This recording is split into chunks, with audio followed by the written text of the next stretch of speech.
As mentioned, I'm Stuart. I run Google's enterprise SDN team, of which Josh is a part. And I'm going to talk a little bit about what we're doing in enterprise SDN and how it relates to FAUCET and why FAUCET is important to us. To kind of set the stage, I want to differentiate between enterprise SDN and data center SDN. So I spent 10 years or so doing data center SDN, and data center SDN is mainly characterized by east-west traffic, right? That's you're managing intra-cluster traffic.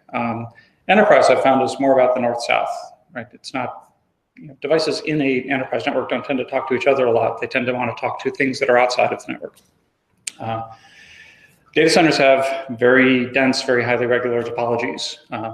I built my first 3 class networks in a data center environment, and in the first one we kind of looked at the topology and said, so where does area 0 go? And discovered that it didn't, and we had to kind of roll our own protocols. In contrast, enterprise is highly irregular, mainly hierarchical topologies, stemming from the traditional architecture of border routers and aggregation layers and access layers, and then things like wireless access points. Data center is very much about traffic engineering, making sure that the right priority traffic gets to the right place over the right path, of which there tend to be many choices of equal length paths. Enterprise is more about reachability domains and authentication and access control. For example, at Google, we have a guest wireless network, and it's hosted on the same set of APs as our authenticated secure wireless. And the mobility team has to go to great lengths to ensure that there's no touching. No one on the guest network can get to the secure stuff. No one on the secure network sees the guest stuff. Feeds and speeds in the data center have grown by leaps and bounds. Today they're kind of 40G and up. In enterprise, it's 10G and down. There's some 100 gig at the very top, but at the bottom of the stack, there's that one 10 megabit half duplex device that no one knows who bought it. No one knows, if there even is an upgrade. But any switch that you buy has to support 10 meg half dupe. VM migration has become a thing in the data center, and my data center friends try to hold that up as an example of how they have a problem just as challenging as wireless is in the enterprise network. And I politely nod and say, yep. Those VMs, they just pop up anywhere they please, and they disappear, and they attack the network whenever they want. And so I put some extra wireless with, sorry for the VGA, it's easier to read the snarky comments. It had full HD resolution, but there you go. So that kind of sets the stage for what we're doing. So why enterprise? Well, we started out doing WAN and internet stuff, and there's a list of things, mainly capitalized by Josh. And we had some success, right? We built some production networks. We built some internet exchange, and showed how the policy-based approach could make internet exchanges much more secure than they had been previously. There was even an RPKI routing proof of concept that allowed open source code to coexist with the stuff that was coming out of Juniper and Cisco. But this all got conflated with things like millions of updates per second and millions of packets per second, and our copying of non-SDN network elements drew out comments like, managing every n-tuple flow doesn't scale at the internet core. Like, well, then you're doing it wrong if that's what you think you need to do. But it kind of became a distraction. And so we sat down and thought real hard, and what we discovered in introspection was, if this was like plastic, right? When plastic was new, when plastic was a new thing, people used plastic to make fake wood, right? And you saw, like, the sides of station wagons had wood panels that were made out of plastic.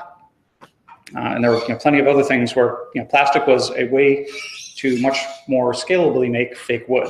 But what we wanted to do was make real plastic. And so in enterprise, we found that easier to, from the ground up, build an enterprise software stack that really leveraged SDN. It wasn't trying to hide SDN under the hood of a thing that spoke the IETF protocols and was indistinguishable from a router, like Project W. It was a real solution that leveraged enterprise, that leveraged OpenFlow or SDN to make a secure enterprise network. So what are our objectives? Well, we want more thoughtful, predictable management of packets as flows. We want less heroic intervention, especially around broadcast and multicast. Now, I'll get into what that means a little bit later. We want a secure network. We want development to be fast. And we want to know that things will work out before we roll them out. Right? So we want to be able to do extensive testing and automation of all the parts, both individually and in concert, so that we can know that when we push something to production, it's going to work and we're not going to be surprised. In fact, we wrote a paper about that. And so you should go read the paper.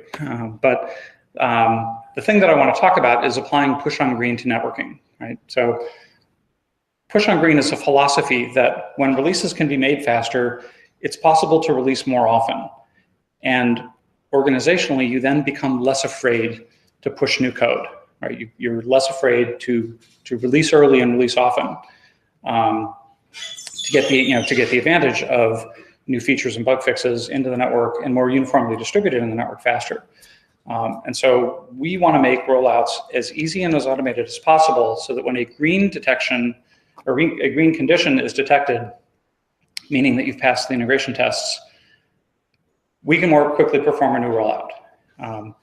Humans are probably still needed somewhere in the loop, but we definitely strive to reduce the purely mechanical toil of pushing out a new release and shepherding a new release through the network.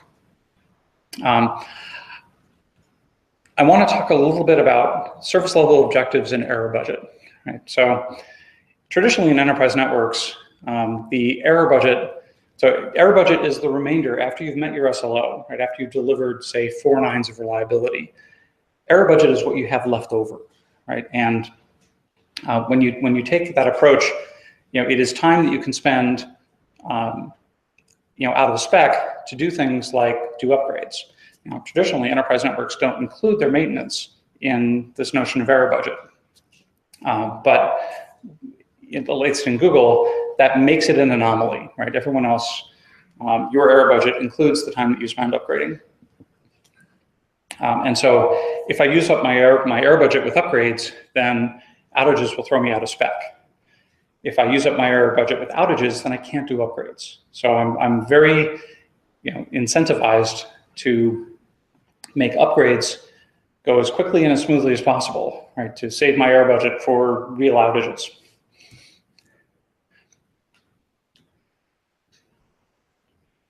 So somewhere on the previous slide, I must have said git pull make test. Let's check, did I? Yeah. Okay, I did. So our experience is that in developing automated testing and in developing integration tests that can test the network in both virtualized and physical networks, that we reduce the mean time to diagnose, and we can get quick vendor turnaround on bugs, right? On bug fixes. So that's how I have to wag a finger, Josh. I still hate that you named it Cyber RFP. But I think he secretly delights in making me say it. J'accuse. So this is a philosophy of when we express our requirements, we want to express them as software. Right? Software is much less open to misinterpretation, and it's much easier to objectively determine whether you've met their requirements or not. We in fact report bugs in the forwarding plane as failing unit tests. FAUCET is very useful for this because when we do encounter a firmware bug, it generally takes fairly little time to implement that as a failing unit test in FAUCET, push it upstream to the repo, and then the bug report is essentially, git pull, make test, and see what test you fail on now. There's a corollary that feature requests then are tests you haven't passed yet, right? They're not so much bugs, but if we can express what it is that we want in the form of a unit test that fails, and use, say, a simulated switch, thank you, Ben, to make a unit test that passes, then we can push that test up into the repo and ask people to implement the feature based on conforming to that unit test or passing it.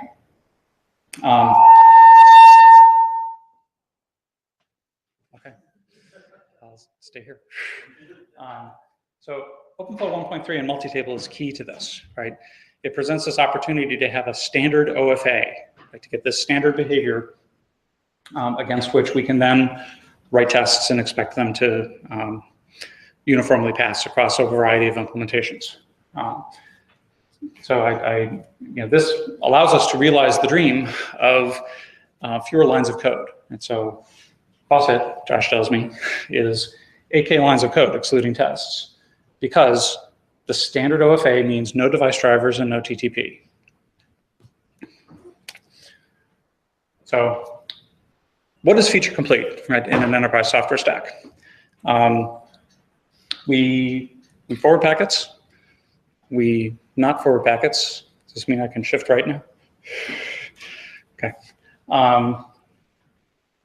We have a suite of NFV integrations that are based on specific use cases, right? There's integrated NFVs, if you will, which is about topology management. I'm told we had a very successful vendor neutral stacking yesterday, which was wonderful. Thank you. Other things like IPv4, IPv6 route policy switching, access point, port mirroring is very big with the enterprise crowd. When we were confronted with a phone that really wanted an LLDP packet to work, that was a couple days of code, test, roll out. It all just that the process worked. We have other host-based data plane NFVs, right, to do 82.1x authentication, right? The other things that sometimes they get wrapped up in the ASICs with the sheet metal, but they don't really need the data plane processing to run. They just use that little tiny control plane processor.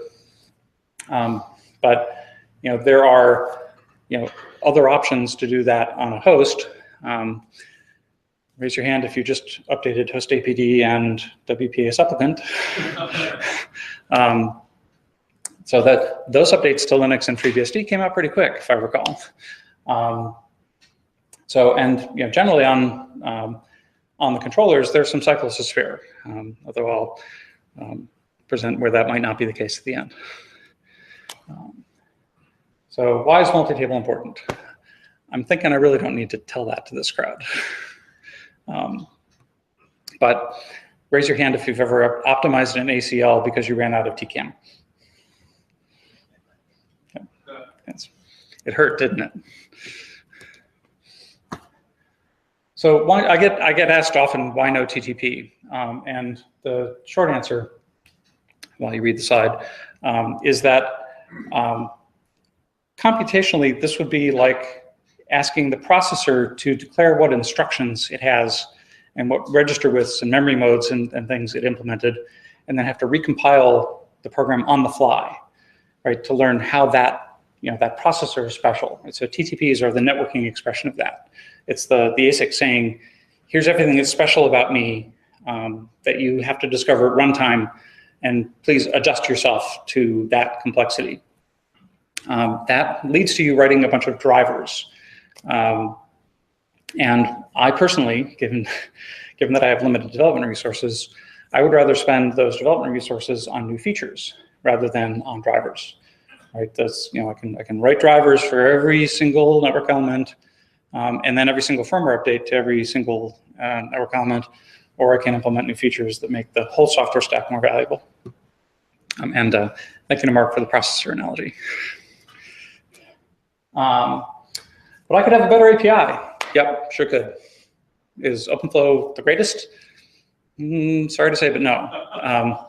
But the thing is, it works, right? And for this analogy, there's a fellow named Luis Barroso, who I worked with back at DEC, and now he's at Google. But he had this great analogy for around the x86 instruction set.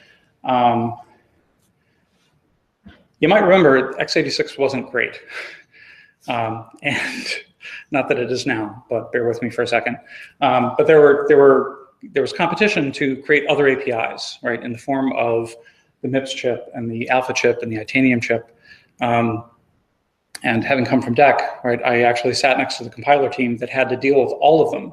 And they did the thing where they had whole teams that wrote drivers for all those different instruction sets, for all those different APIs, right? And there was one team did the parser up top, but they didn't spend a lot of time adding features to the language because they were all doing back-end development work to make the the compiler results perform really well on VAX, perform really well on Alpha, perform really well on x86. Eventually, all those other ones disappeared, and what we were left with was x86. So we all kind of did this. x86 is okay. We'll just go with that. And funny thing, when we all agreed to that, processors started getting really fast, right? Now, we have these, monster multi-core, multi-gigahertz CPUs.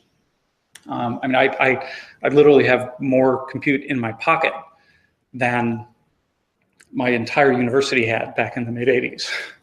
But they're x86.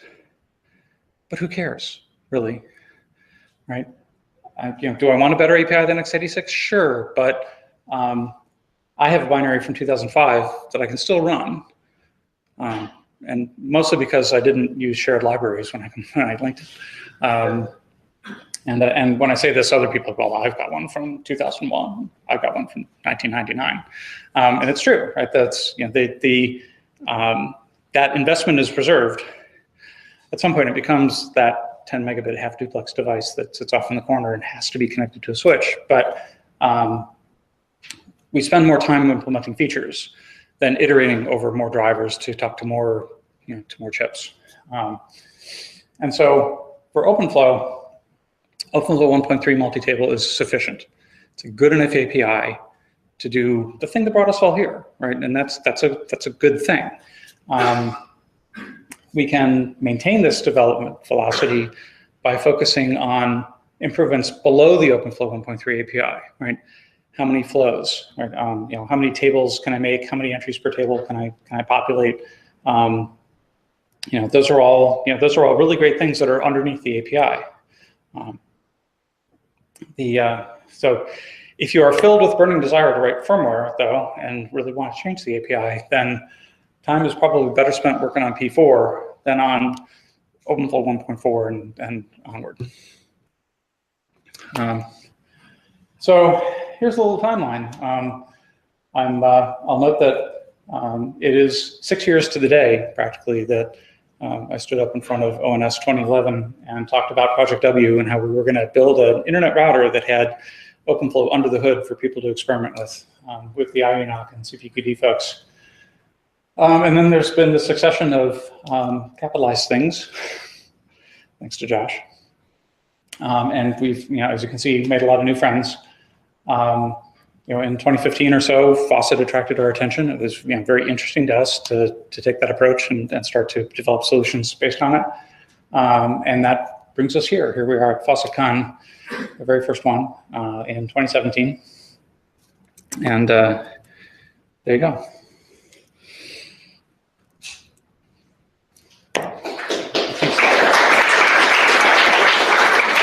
So I think I'm early enough that I could probably take a question or two. Sure, yeah. Sir. So if you go to the previous slide, if you don't mind, I know you glossed over the yes, sir. things below the previous. Did I? But I want to understand what it took from internal field trial production. Like, I know it's a significant time, but kind of if you can share I don't know if you can. What challenges? Can I summarize your question as you'd like to hear more about that internal stuff? Yes. So, whoa there. So yes, we have an internal project, what we're doing is we're leveraging the value of FAUCET, and it's this notion of the standard OFA reduces development cost, the cyber RFP reduces maintenance cost, and it's these two technology and process improvements that enable us to do something different on top of the same substrate. It's similar to FAUCET, but different in a couple of key ways in that what we're doing is we are implementing Google's enterprise network stack, right? Which is slightly different than the typical enterprise software stack. We are much more aggressive about security. We have much tighter integration of NFVs. What we're doing is we are making an architectural shift toward SRE principles. So if you've heard of DevOps or SRE, that's the notion of development and operations being joined. The people who operate the system are empowered to develop solutions, in particular around automation, to reduce toil. And in this, we partnered with an SRE team to bring their expertise in taking the parts of the enterprise network stack that we can treat as an application and make them run reliably. If you've used google.com recently, done a search or watched a YouTube video or what have you, there are folks at Google who have a tremendous amount of expertise at making those applications run reliably. So we wanted to leverage their expertise in the enterprise networking space. And so we have a complete implementation of our enterprise software stack, including monitoring and alerting in it's 30K lines of code, a little more than FAUCET, 10K lines of test code, and we're all about, we'd love to have more lines of test code, but we will, we'll raise that 30K number as needed. But mostly what this is about is new rules, which I will explain. So there are rules, if you didn't know. There are rules like if a packet has the all ones Ethernet address as its destination, then you have to send it to everyone. You are powerless to do otherwise, something that you simply must do. And so if you're an enterprise IT manager, you discover, for example, that this enables rogue DHCP servers to live on your network. And so you go say, no, this is bad. I need heroic intervention because I don't want that packet to go to everyone. I need to control it. I need to stop it at the ingress.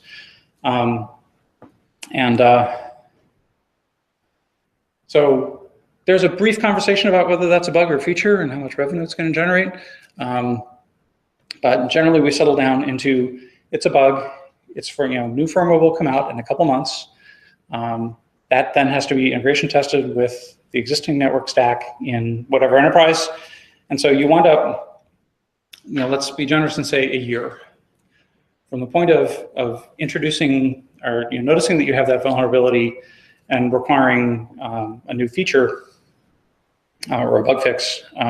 It's a year before you can really deploy it in earnest. Then you discover that that multicast enables fake IPv6 routers in your network that like to attract all the traffic and do man-in-the-middle attacks and whatnot. So so it's more heroic intervention required because that rule actually hurts, right? So there are in fact a lot of things that we all believe are true, but in fact they're not, right? Broadcast isn't really necessary. Self-publishing your ARP isn't really necessary. Intra-VLAN packets can't be controlled by layer 3 ACLs, right? Everyone knows this, but in fact, it's not true. The things about feature development and testing and rollout are in fact not true. If you can, from the ground up, build a new system that achieves development velocity and rollout velocity. So I tried to summarize at least some of what our new rules are in this enterprise software stack. No packet is forwarded unless it is explicitly permitted, and this cuts out a lot of broadcast. It turns out it's unnecessary. There are things that can be handled by the system just fine, like ARP and DHCP and EPAL. I was shocked and horrified when I learned why EPAL TLS existed. Host identity in our system is a tuple. It is a MAC and the switch and the port that those packets came in on. And if you change any one of those, you have to re-authenticate. Right? So no more authenticating on one port and then leaving your authentication behind on that port as you move to another port. If you move to another port, you have to re-authenticate, and there's no authentication state left on the previous port because it's not a property of the port, it's a property of the host. And the host is identified by a tuple, not just a MAC address. All packets are passed through ACLs, period, full stop. This means that you cannot defeat security by missing, failing to apply an ACL or by introducing a routing error. Right? The system prevents these things by not permitting them. They can't. They can't happen because the system doesn't allow it. We push on green with about a minute of downtime. And we have fully automated testing against virtual topologies, a mix of virtual and physical topologies, so we can take a virtual topology and stub out a place for a physical switch to live and be tested. And then we test complete physical topologies, but we don't tend to carry a lot of the complete physical topologies. But for example, we can test against every office config, every office topology that lives in our network in virtualization before we push a new software release and declare that it's ready. And then we have this, our expression of push on green is we have a 2-week cadence for new software to roll out. Every 2 weeks, there's another push. Sometimes it's just bug fixes. Sometimes it's major features in canary mode that we can then flip onto the network and watch their behavior before just turning them on globally. Everyone asks how ARP works. So you need to think about ARP differently, right? ARP is a way for a host to ask questions of the system. It's not necessary that an ARP request gets into everyone so that the one host that knows the answer can reply with that answer. Right? When you're tracking host identity as a tuple, you know where everything is. You know what you have to say to someone who wants to communicate with that host in order to enable it, and that doesn't involve broadcasting any packets anywhere. When are you going to open source this? Reply hazy, ask again later. Most importantly is, how can I adopt this technology without hiring software engineers? And the truth is that software engineering and development is actually a survival skill for a lot of network engineers. They don't know it, or they hide it. Right? It's under the hood. There are plenty of network engineers will write a script to automate a thing to apply some change across 100, 200, 500 routers or devices, but they won't think of themselves as having done software work, and yet they did. Rancid. Raise your hand if you know what Rancid is. So Rancid under the hood it uses software revision control systems in order to store the sequence of changes to the network that it observed, right? So that you have this trail of breadcrumbs, the history of configuration differences in your network. Some network engineers generally have no trouble accepting that, right? That CVS thing underneath Rancid is, of course that's how things get done. But if you turn it around and say, well, what if I had to accept a pull request into a GitHub repository in order to make a change to the network? Right, then, oh no, that's not how things work. We have to go touch the device, right? We have to SSH in, and fingers have to tap on keyboards, and it's not true.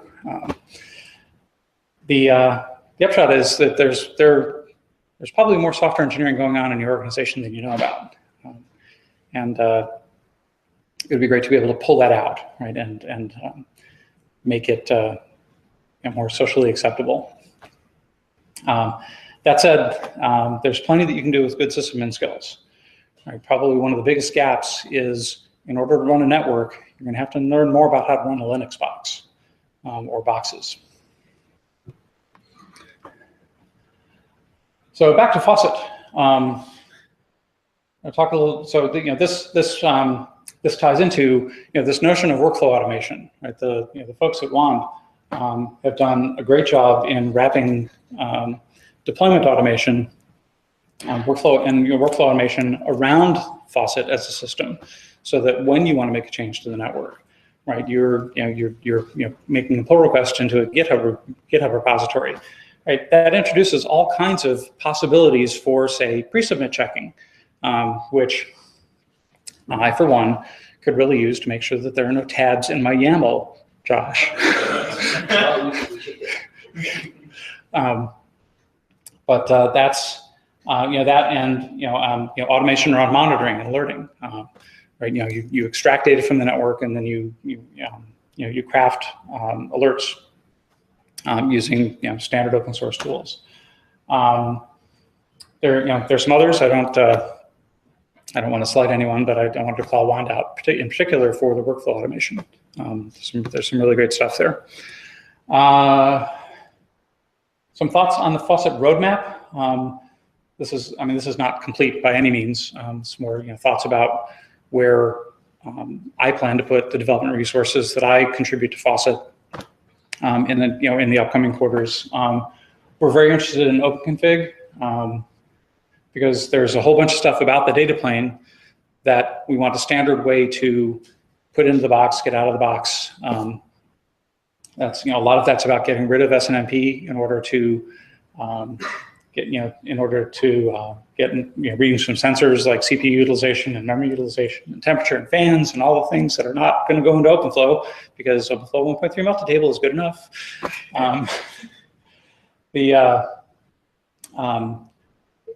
We're very interested in managing wireless in a similar fashion.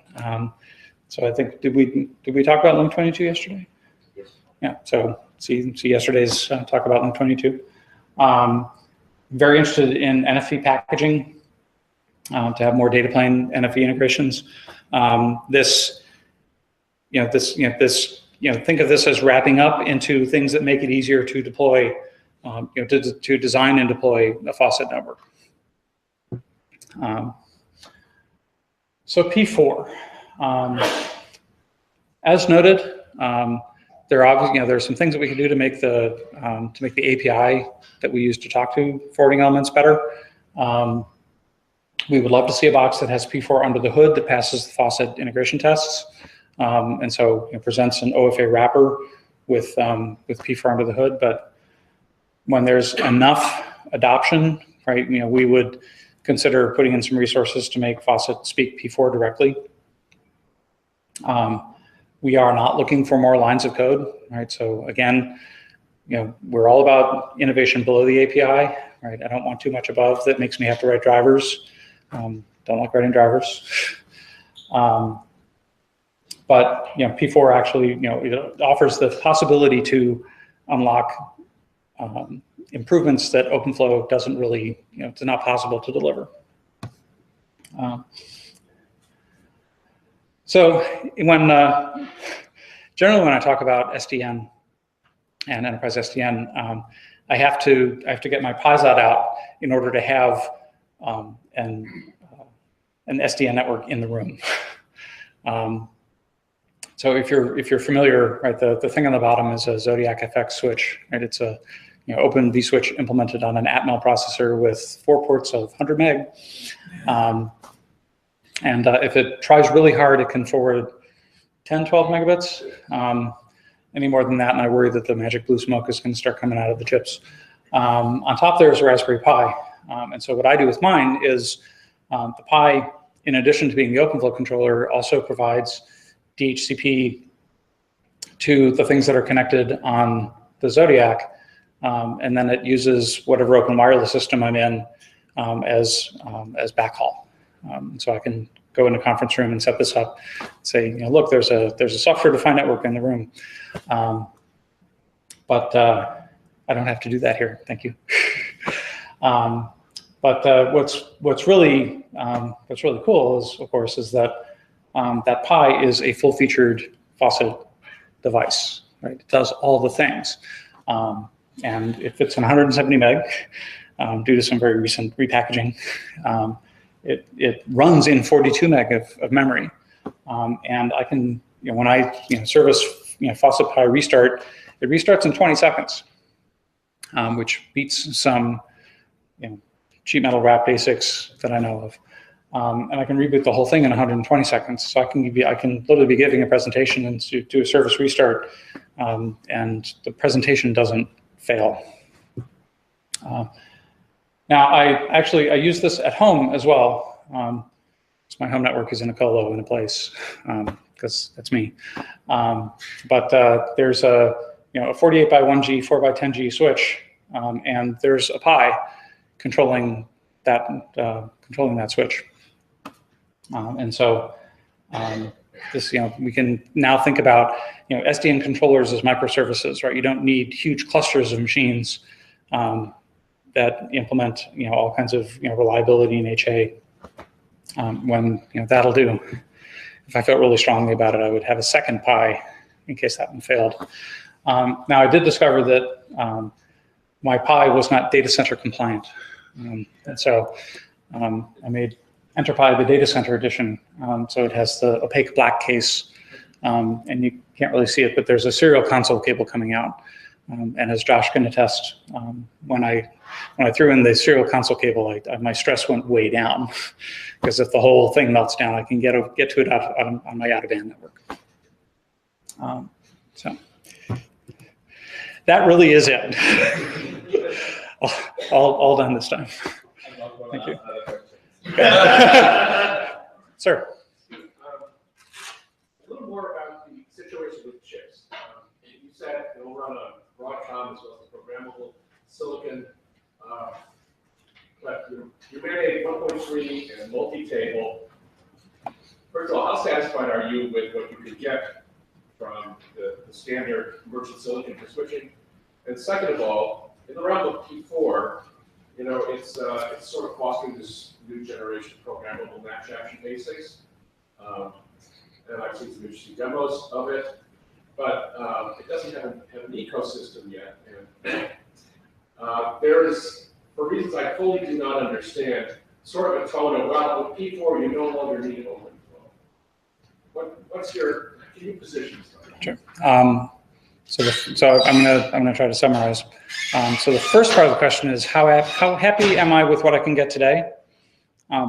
And the answer is that I'm actually quite happy with with this notion of a standardized OFA. I can publish a set of integration tests that express whether someone's OFA does the things that I need it to do. Right. So the thing about OpenFlow is that if you actually tried to implement the entirety of the spec, there's a bunch of room for interpretation that one side might implement the spec differently than the other side is expecting, so there's a couple of responses to that. One is to write drivers for everything to try to normalize it in the controller, which as you can imagine, I'm not a fan of.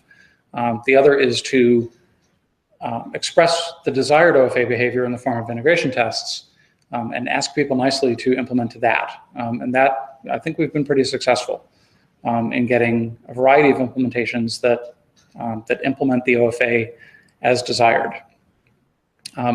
What I get then is, yes, there are different chip architectures underneath the API, and they all have different properties. And once you pass the integration tests that you've implemented the OFA, then happy to have conversations about properties below the OFA, like how many tables can I make, and how big can those tables be, and what other things might affect my decision about scale, scaling a fabric for a specific application.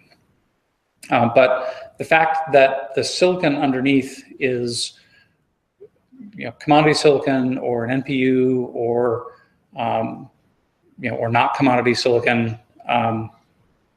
I really, I care in that, the facts about how many tables, how many flows per table affect what I buy for a particular application, and what my cost per port is going to be. But officially, I really don't care. I care about the numbers, right? I care about cost per port. I care about number of tables. I care about number of flows. Whether it's commodity silicon underneath or a custom ASIC, that's the implementation choice of the vendor. And I depend on them to make smart choices that yield better numbers for me, right, as the application developer. The second question was about P4 and doesn't really have an ecosystem yet. And yet people are trying to do stuff. And so, like the slide said, I'm hopeful that an ecosystem will develop, right? I'm happy to do my part in providing development resources to encourage that ecosystem to develop. In saying, I'd love to see, P4. I'd love to see some of the improvements that P4 can create under the hood of the UFA API to achieve things like more tables, more entries, more flows per table, per port cost reduction. When there's enough of an ecosystem, then when the ecosystem ball starts rolling, then I'm happy to put some development resources into letting FAUCET change to use that new API. So, does that answer your question? It doesn't quite answer the question about P4 obsolete. Sorry. Yes, there was a component of your question, if P4 obsoleted OpenFlow, and I think it could. I'm not sure if it does now, but a lot of that depends on how the ecosystem develops and whether we can avoid some of the traps that OpenFlow fell into. But I'm certainly it has a lot of promise. I have great hope for the future. Sir. Yeah, we're running FAUCET and OpenFlow on Terafino at 6.4 terabyte right now. So anybody that want to talk about that, come see me afterwards. There you go. Sir. The thing about the internal project, how does that correlate with the architecture that's described as beyond core? How does that? So the question is, how does the architecture of our internal project correlate with Beyond Corp? Or does it? They are. I would say they are adjacent to each other. The folks who started Beyond Corp, they too are trying to deliver an enterprise network, an enterprise experience that is secure. But the tools that they had were, at least in the networking space, were very coarse. And they do a lot of stuff at the application layer that is, it's not really, it's not the domain of the network. We certainly do talk to them in order to find out, what we can achieve together, rather than being, parallel tracks both heading for the same destination, right? We'd love to get some kind of integration.